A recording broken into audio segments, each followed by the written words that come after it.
Hi friends, today we are going to start a new topic in AWS. So that is AWS S3. So in AWS, if you see, there are a lot of different section of services.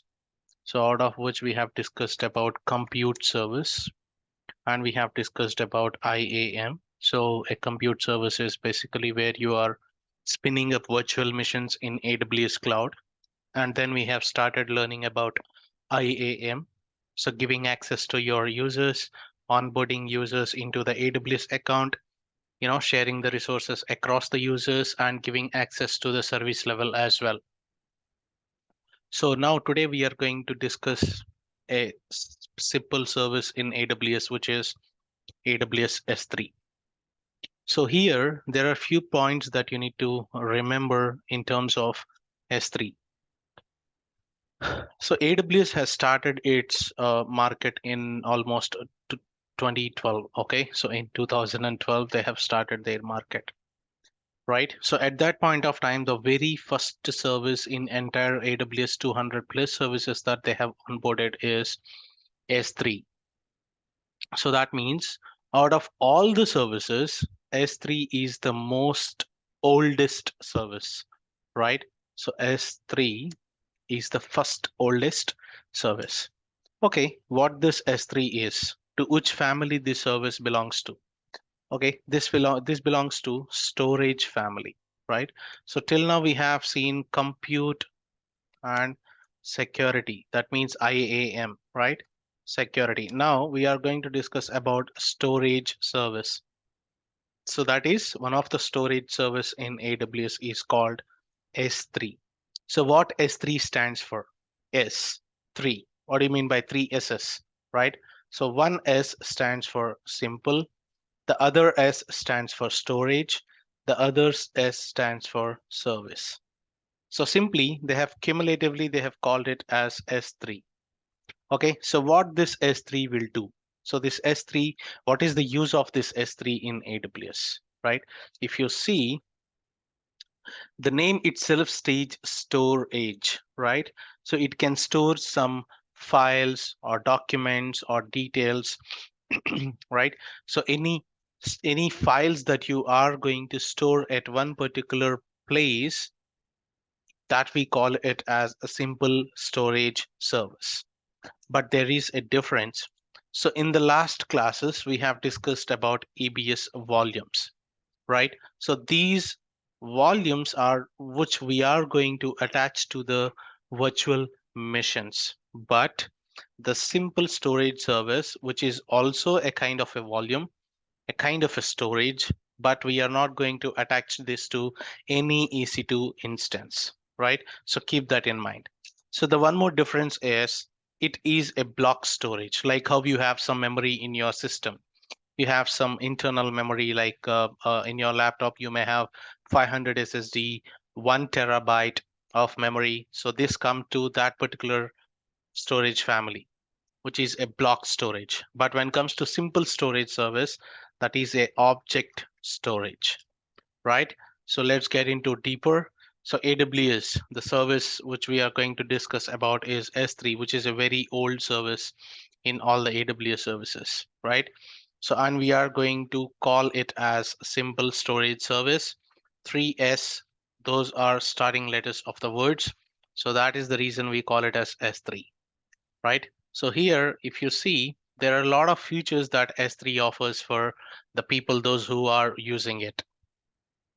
You can store a lot of objects in cloud. So nowadays, what happens if you are going to store some data, which you may be having videos, you may be having images, or you may be having some other extra files.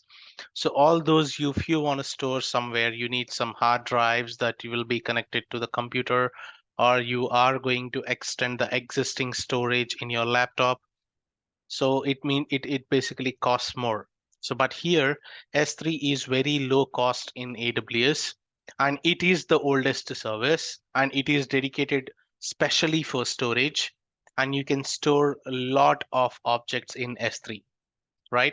So it offers some features, some extra features apart from object storage, which is highly available.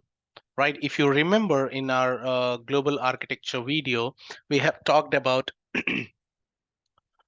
how AWS has divided the regions in the global wide, how AWS was divided into, divided into regions, right? So regions again consist of availability zones, isn't it? First of all, AWS divided into regions, and again, regions are divided into availability zones, AZs, that we call it as AZs, right? In the same way, so S3 is not a region specific service. You can access S3 storage files, all the regions which you have uploaded in a single window or single dashboard. That means S3 is not storage, sorry, not region specific. Okay. Of course, you can create the bucket in different regions. You can store the objects in different street regions. But cumulatively, at single one dashboard, you can see all the objects which are stored in different regions. Okay. So, but there is, in terms of high availability, there is a fantastic feature that S3 offers. If you upload an object into a region, for example, let's say I have file1.txt. Okay, so this file1.txt is getting uploaded into a region called US East 1. Okay, if I upload a bucket into, if I upload an object into this particular region, so what AWS will do is it will scatter different copies of this file into different availability zones in this particular US East 1. For example, we might have some zones like US East 1A, and after that you might have US East 1B. Okay, and after that you might have US East 1C, right? You might have these three different availability zones. But when you upload this file into just this region, so this file will be keep as a copy in all the three availability zones. That means, let's say for example, US East 1 has been collapsed, right? If US East 1 is collapsed, then it will be stored in US East 1B. Or if 1B also collapsed, it will be stored in 1C. So that means this file will be scattered into three different regions, 1A, 1B, and 1C. If C collapsed, it will be available in B. Or if B crashed, it will be available in A. Okay, so this is how AWS offers, S3 offers this particular, a facility for different services. So in S3, when you upload an object, it will be scattered between different availability zones. Okay, so that's fine. So how come, for example, let's say you have uploaded a bucket in US East 1. Okay, so in US East 1, you have uploaded a bucket. So after that, you have been using the bucket to upload in US East 2. So that means you can see the bucket which is available in US East 1 at a time and US East 2 at a time. And again, that will be scattered between lot of availability zones inside it. For example, US East 1 is having three availability zones. US East 2 might have 2A, 2B, 2C, and so on F. So six availability zones. So it means that you can consider in 12 different places your file has been saved. So you don't need to worry about even one availability zone got crashed, the other will be highly available for you. Okay, so the other feature that S3 offers is scalability. Okay, so for example, you have certain limit of objects that you have uploaded. Of course, S3 works with object. It's an object-based storage. You are going to store a lot of objects, but where you are going to store? You are going to store in a storage container called bucket, right? So this particular bucket. So bucket is a container where you are going to store lot of objects inside it. And So this bucket is also having some limitations. So these buckets are also having limitations. So according to those limitations, if those limit has been exceeded, you can raise a request to the AWS support team so that they can increase the capacity of the bucket, and you can use the bucket as long as required, and that will be charged. So if you see the definition, right? So bucket is a container where you are going to store object files, images, videos, etc. So you can store anything. You can store files, images, videos, documents, right? So you can create buckets in S3 service, and we can store objects inside the bucket. Okay, so let's say I have a file. So this file is completely the details about logging metrics of EC2 instance. You can directly save this file into an S3 bucket, and you can scatter this file in different availability zones so that it can be highly available for the users. Even one zone get crashed, the other will be available so that it will be highly available for the different users in different regions. Okay, so this is how S3 is benefited for cloud engineers. So you can store ample amount of storage that is required for you, but you have to pay. But the cost is very minimal. Don't worry about it. So let's see some hands-on. While you are, let's see some architecture for getting some hands-on on S3. Right? If you see here, you consider this is US East 1 region, and you have different availability zones in US East 1A, 1B, and 1C. And we are going to store the bucket into just this region. So automatically what it will do is it will split bucket in different regions, right? It will store a copy in 1A, it will store a copy in 1B, it will store a copy in 1C. So fine. So let's see that in in hands-on. But how it stores. So when you upload an object, you will be having a concept called bucket. So you have to upload the object in this bucket, and you are going to create a number of buckets and in this particular region, and each bucket is accessible in all the availability zone, and all the files will be stored inside the bucket in different availability zones. So that's how it works. So now let's jump into creating a bucket. Okay, so let's get into the hands-on of AWS. Let me open my AWS management console.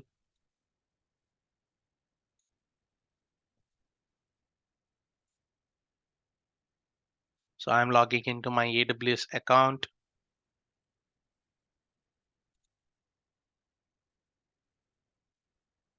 So it's better you set up a multi-factor authentication for your account.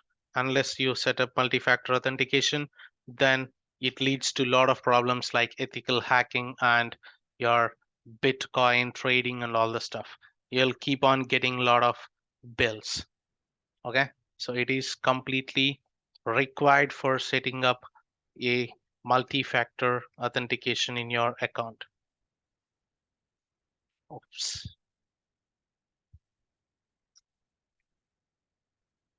Oops.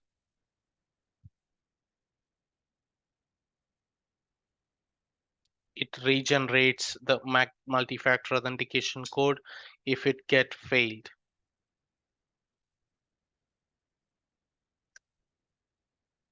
Fine. Finally, I logged into my AWS console. Now let's dive into the storage services. The service that is required for is S3. So I'm getting into S3 service. So this is the dashboard of S3 where you are seeing different options in the left panel, and we don't have any buckets created. So in my account, so that is the reason it is in this particular dashboard. So if you want to create a bucket, so if you see the description of the bucket, every object in S3 is stored in a bucket. To upload files and folders into S3, you will need to create a bucket where objects will be stored. So for storing some objects, let's create a bucket. So create bucket. So, but you have some rules for creating the bucket, right? If you see the rules, so your bucket should not contain any capital letters, and it should not contain any contains different special characters like underscore or spaces and all the stuff. So now I'm going to create a bucket name with a unique name. It should be globally unique. So let's say, for example, I have a bucket name called AWS prod test app. So I have this bucket name. Okay, so if I have created this bucket name in one particular region, which is North Virginia, can I go ahead and create a bucket with the same name in Mumbai? Highly, that's not possible, because your bucket name should be globally unique. It should be globally unique.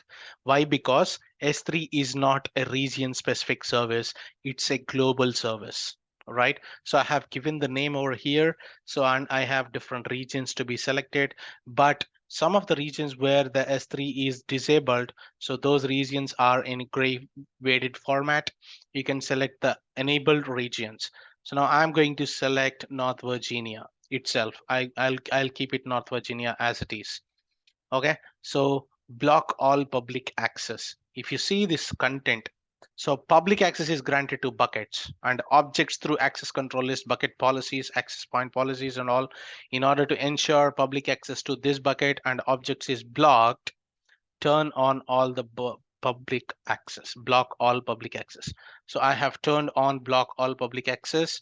So it means your buckets, whichever you have created, no other person out of your AWS account will be able to see it unless until you give access to them.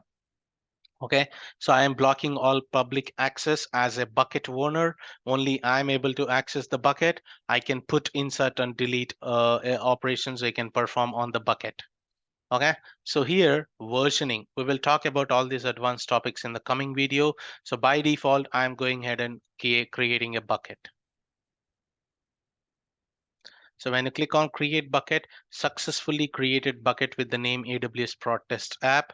So you will be scrolling down, you will be able to see the bucket name over here. So let's click on this hot link. You will be redirected to this particular different options, which are able to customize your bucket based on the properties of the bucket, security. You can enable monitoring, you can do all the management level access points and all the stuff. So now when you go to objects, I don't have any objects in this particular bucket, right? You can upload an object. So let me upload an image, right? So when you click on upload object, right, it is redirecting to this particular dashboard. But here you have a note, add the files and folders you want to upload to S3. To upload a file larger than 160 GB, use the CLI, AWS CDK, or AWS S3 REST API. So you can use console if you want to upload a bucket, which is an object which is lower than 160 GB size. So now I'm going to upload a simple text file, which is a minimal, very minimal size. I'm going to click on add files.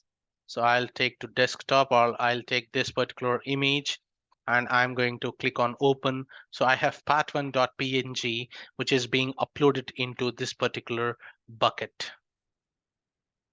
Okay, so now what I'm going to do, click on upload.